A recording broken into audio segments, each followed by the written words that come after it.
Nous allons dans un des grands vignobles de la Champagne, qui est le vignoble de l'Aube. Et c'est un vignoble qui est en plein renouveau et où les choses bougent, où les talents s'affirment. Et ça n'est plus le parent pauvre que c'était, c'est aujourd'hui vraiment des champagnes de grand caractère. Voilà, pour ceux qui n'ont pas la carte de géographie sous les yeux, il y a autour de Reims et Épernay la Marne, le département de la Marne, et puis en dessous. En allant vers la Bourgogne au sud, on va dans l'Aube. On va dans l'Aube, et si on continue, on va à Chablis. Oui. Hein. C'est quand même des terroirs assez exceptionnels là aussi, mais historiquement, ce n'était pas considéré comme...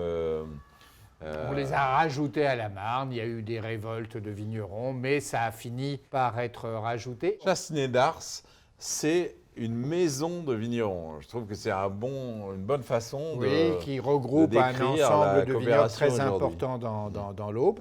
Et parmi ces spécialités, il y a la mise en valeur des cépages anciens qui sont toujours autorisés. Parce qu'on pense toujours qu'il n'y a que 3 cépages en Champagne, Pinot Noir, Pinot Meunier et Chardonnay. Mais il y a en petite quantité des cépages qui étaient plantés depuis très longtemps, comme le Mélier, l'Arbanne, le Pinot Blanc, le Fromenteau.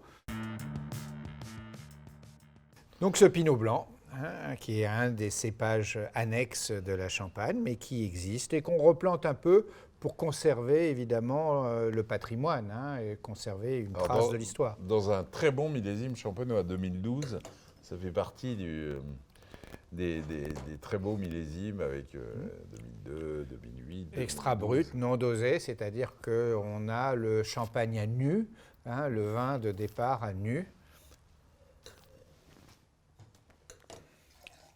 avec sa personnalité. Avec beaucoup de vivacité. Beaucoup d'intensité, un côté naturel évident. Le Breton millésimé de la maison, de cette maison de vignerons. Oui, alors c'est très fruité ça.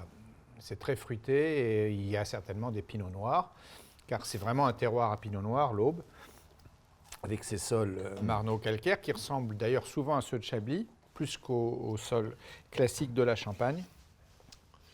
Oui, mais ça ne gèle pas. Le pinot noir ne gèle pas, alors qu'il gèle à Chablis. C'est pour ça qu'on a mis du chardonnay à Chablis. C'est presque fruit rouge. On a vraiment le...